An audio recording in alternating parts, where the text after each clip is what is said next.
ഒരു പുസ്തകത്തിലൂടെ വായിച്ച അറിവ് എന്ന് പറയുന്നത് എഴുതിയ ആൾ ഒരു എഴുതിയ സങ്കല്പത്തിലൂടെയും വായിക്കുന്നയാൾ വായിക്കുന്ന സങ്കല്പത്തിലൂടെയും വായിച്ചു കൂട്ടുന്നതാണ്.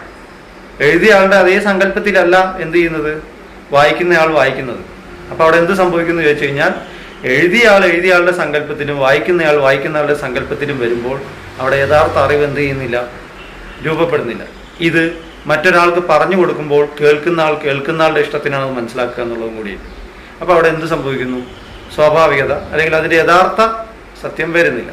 എന്നാൽ അനുഭവത്തിലൂടെ അവസ്ഥ എന്ന് പറയുന്നതും അനുഭവം എന്ന് പറയുന്നതും നമ്മൾ അതിൽ സാക്ഷ്യത്വം വഹിക്കുന്ന ഒരു അവസ്ഥയാണ്.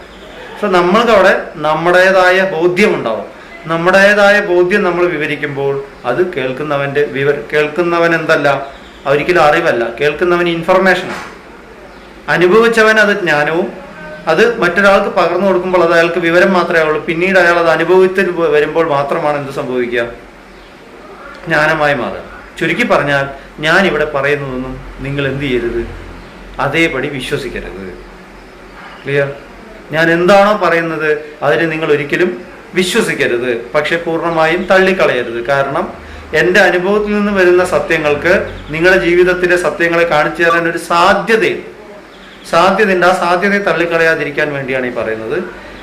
അവസ്ഥകളും അനുഭവങ്ങൾക്ക് മാത്രമേ നിങ്ങൾക്ക് സത്യത്തെ കാണിച്ചു തരാൻ പറ്റൂ.